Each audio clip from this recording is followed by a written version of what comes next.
Aunque donde hoy está el templo musulmán de la Roca, y hasta el año 70 después de Cristo estuvo el templo judío de Jerusalén, la ciudad se desarrolló inicialmente al lado izquierdo, en el monte Sión. Por eso, la Biblia habla de la ciudad de Sión o la ciudad del rey David en el monte Sión, ya que la zona del templo o el llamado monte del templo comenzó a tener importancia a partir del año 960 a.C., cuando el rey Salomón mandó construir el templo. En ese momento, también a esa explanada se le comenzó a llamar Sión y a toda la ciudad que fue creciendo. Y aunque el monte Sión original actualmente está fuera de las murallas del siglo XVI, en la antigüedad se encontraba dentro de las murallas, como lo podemos ver en estas imágenes del Museo de Jerusalén. En esta zona estaba la tumba del rey David y el cenáculo, el lugar donde Cristo celebró la última cena, y donde, según la tradición, la Virgen María terminó su etapa en esta tierra. En esta vista del monte Sión, a la derecha está el monte de los Olivos, y al fondo el monte o explanada del templo, al que más tarde se le llamó Monte Sión. Aquí otra vista del monte Sión desde el monte de los Olivos, en la que al fondo, a la derecha, se encontrarían los tribunales de justicia y el palacio del rey David. A diferencia del tiempo de Cristo, en tiempos del rey David, como podemos ver aquí, las construcciones eran muy sencillas.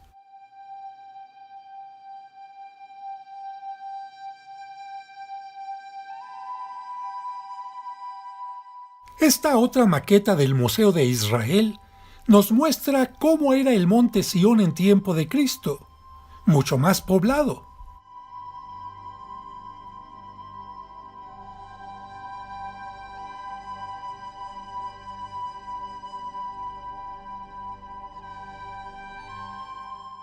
Al fondo se encontraban las casas y palacios como el de Herodes, y se distingue la tumba del rey David por la estructura con forma de pirámide. Precisamente junto a ella estaba el cenáculo, el lugar de la última cena. Y hoy te invito a ver cómo se encuentran en la actualidad estos tres lugares. El lugar donde se recuerda la llamada dormición de la Virgen, el cenáculo y la tumba del rey David. Así que, de las murallas y la puerta de Sión del siglo XVI, tomaremos hacia la izquierda. Caminaremos de frente, y la primera puerta que encontramos lleva a una capilla que los franciscanos construyeron junto al cenáculo, porque no se puede celebrar en él. Precisamente es la puerta que vemos enfrente de nuestro lado izquierdo. Pero nosotros continuaremos caminando hacia la derecha hasta llegar a un lugar donde el camino se divide.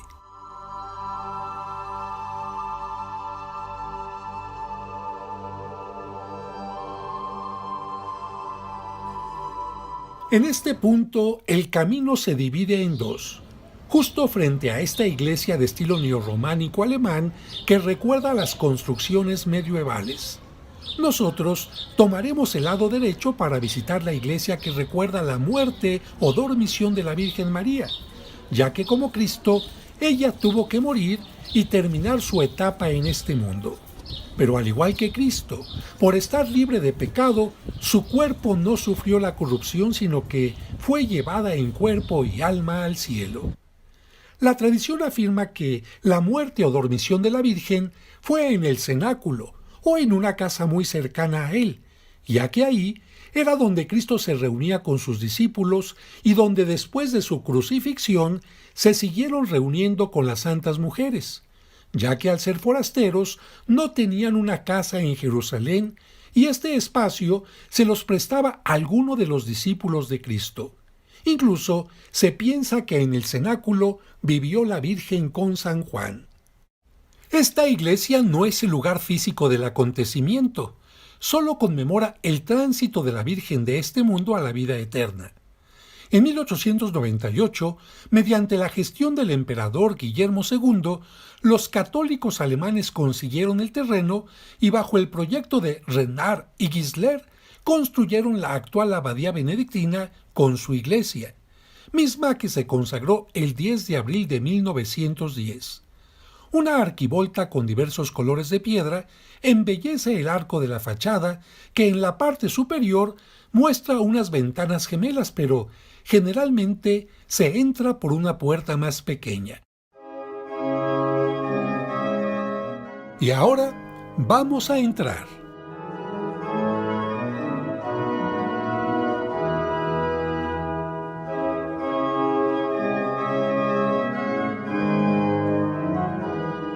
Hay sillas extra para cuando celebran la misa grupos muy numerosos.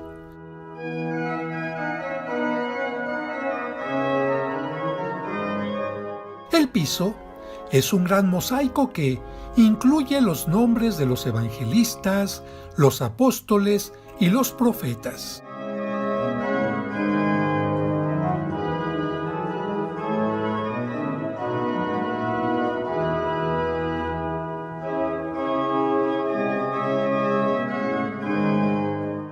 El interior tiene ciertas características bizantinas, como el mosaico de la Virgen María, con el niño en brazos en el ábside.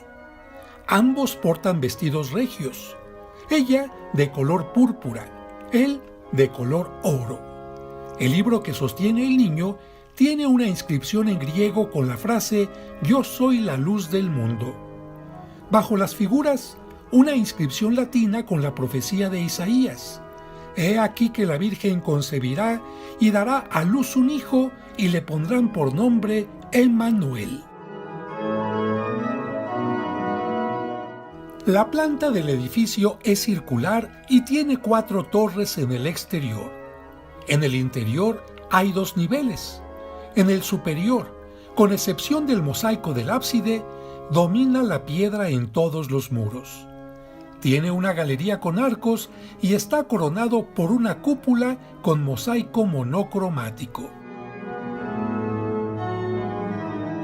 Las capillas están dedicadas a diversos santos y no podía faltar San Benito Abad, patrono de los benedictinos.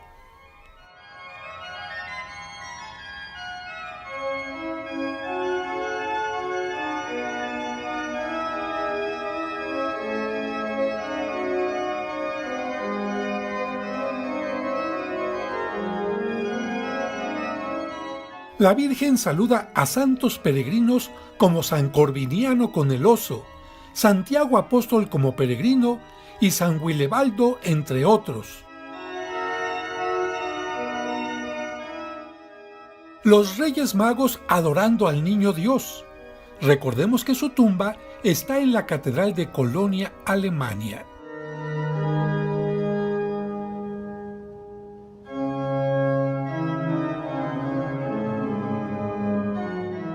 En el mosaico superior, santos y obispos alemanes rodeando a un cordero victorioso, signo de Cristo.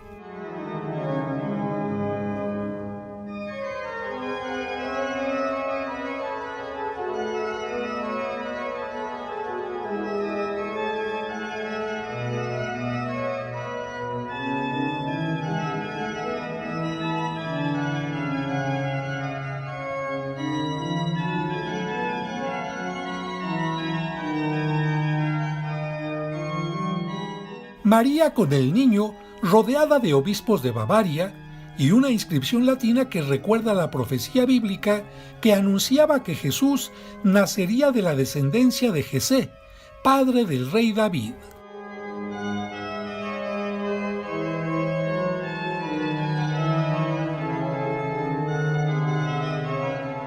San Juan Bautista con un cordero y una inscripción latina que recuerda el momento en que él reconoció a Cristo como el Cordero de Dios que quita el pecado del mundo.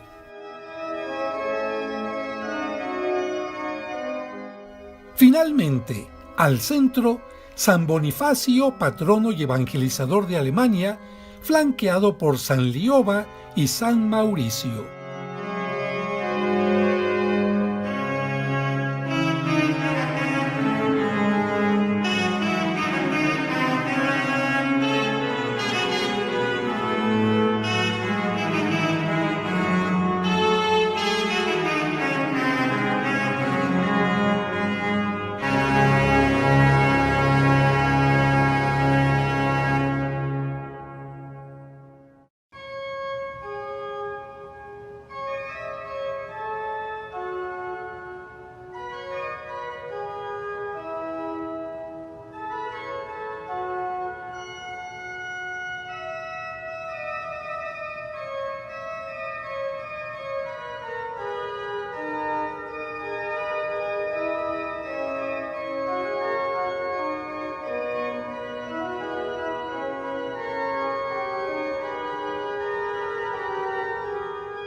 Y ahora descenderemos por una escalera de caracol al nivel inferior, a la cripta.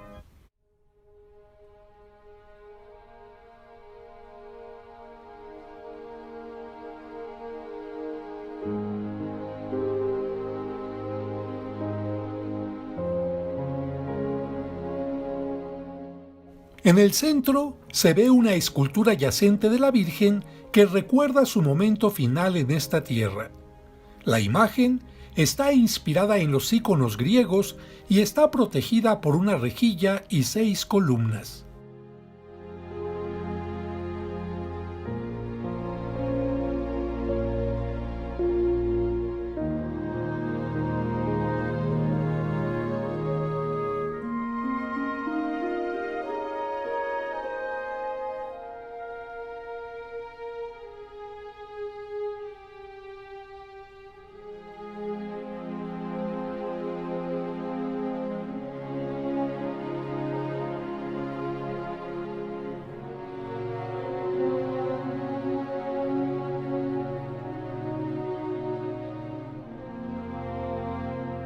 Las 6 columnas sostienen una pequeña cúpula con un mosaico que muestra en el centro a Cristo en actitud de recibir a su madre, rodeado por mujeres ejemplares de la Biblia. Eva con la manzana y la serpiente. Tocando el pandero, Miriam, nombre hebreo que en español es María, la primera María de la Biblia. Pero también se representa así a la hija del juez Jefté, que después de una promesa de su padre se dedicó totalmente al servicio de Dios. Con un mazo en la mano, Jael, que en tiempo de la juez Débora acabó con esta arma con la vida de Sísara, el enemigo del pueblo elegido por Dios. Judith, con la cabeza de Holofernes, general enemigo asirio.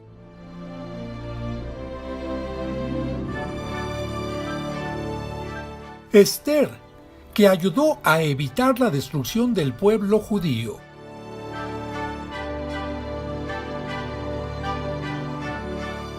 Y Ruth, que por su fe, generosidad y humildad se convirtió en la esposa de Booz y bisabuela del rey David.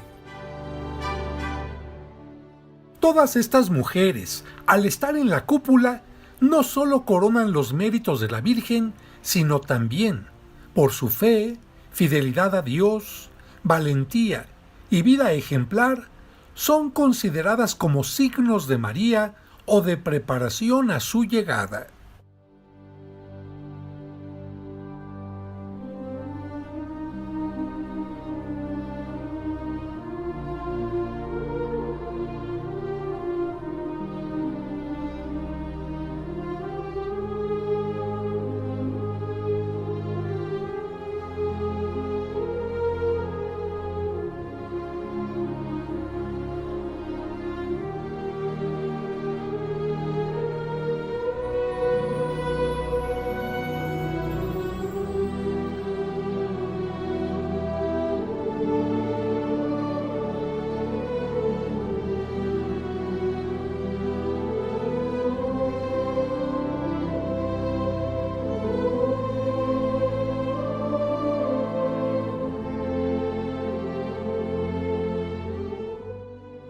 En una de las paredes está este mosaico con la Virgen de Guadalupe, obsequio de México ofrecido y entregado por el cardenal Ernesto Corripio Ahumada.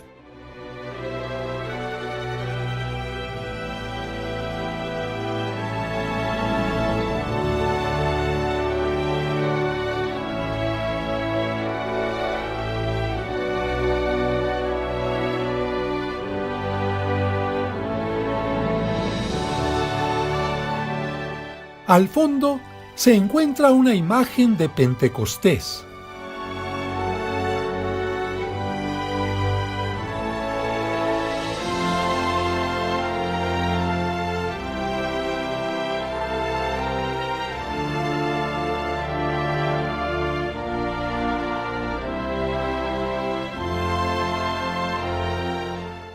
Y en el lado opuesto, un icono donde Cristo carga el alma de la Virgen, tema oriental tradicional de la dormición, en la que se inspiró la escultura de la Virgen yacente.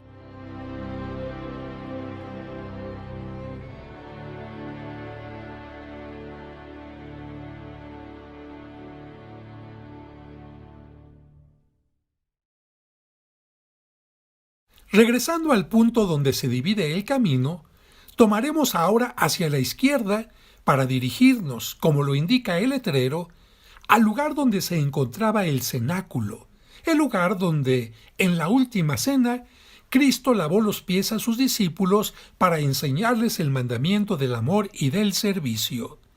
Y al instituir ahí la Santa Misa, pidiéndoles que celebraran siempre eso en memoria suya, instituyó también el sacramento del orden sacerdotal, convirtiendo a los apóstoles en sacerdotes.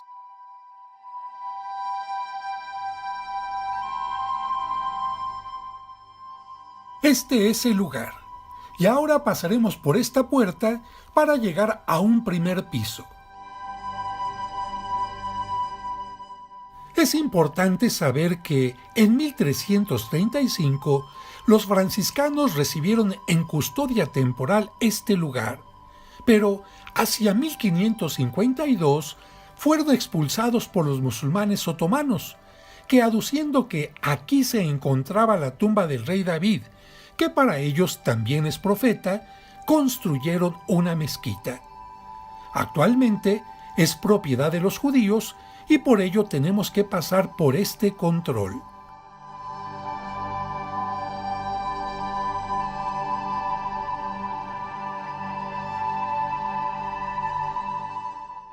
Curiosamente, antes el sitio fue propiedad de una familia árabe, hasta que en 1967 fue incautada por el Ministerio del Culto israelí, que actualmente permite el paso a todos los visitantes.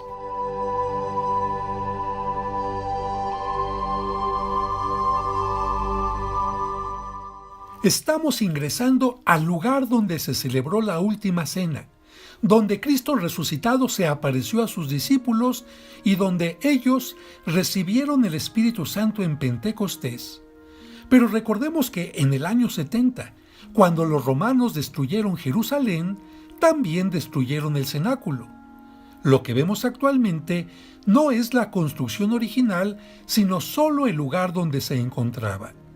En el siglo II, los primeros cristianos ya habían construido aquí una pequeña iglesia que en el siglo IV convirtieron en basílica, pero lamentablemente fue dañada en el año 614 por los persas y en el 1009 destruida por el califa Hakim. Se pudo reconstruir entre los siglos XIII y XIV con un estilo gótico y en 1552 fue convertida en mezquita.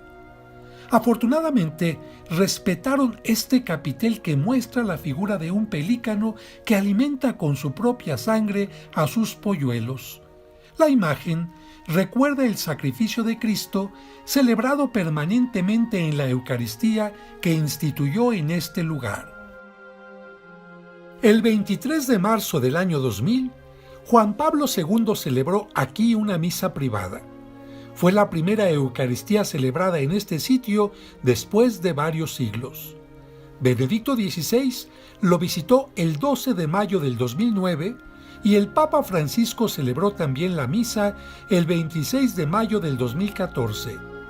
La escultura de bronce en forma de olivo fue colocada por la Asociación Católica después de la restauración. De la época en que fue mezquita queda el mihrab, que indica la dirección de la Meca hacia donde los musulmanes deben dirigir su oración.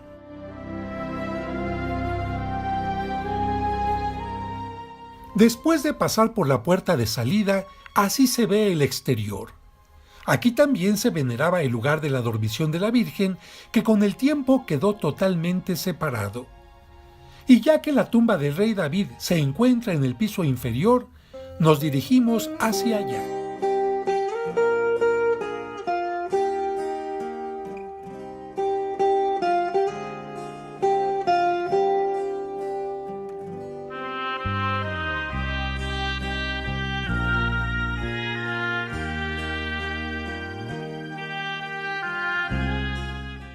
En este espacio, hombres y mujeres deben entrar separados, y para ello existe una división a la mitad. Como es un centro de oración, los hombres deben cubrirse la cabeza, y tanto hombres como mujeres pueden encontrar en el lugar oraciones, libros, y dentro de un mueble de madera, la Torá, la Biblia judía.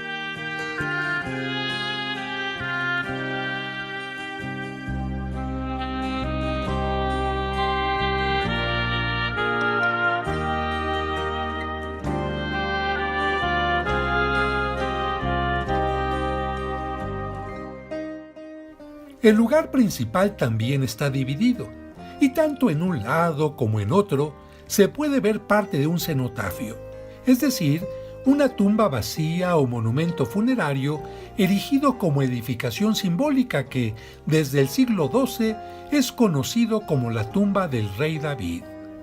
Una tradición judía menciona que antes de la construcción del Templo de Jerusalén, el Arca de la Alianza, con los mandamientos, se encontraba en este lugar.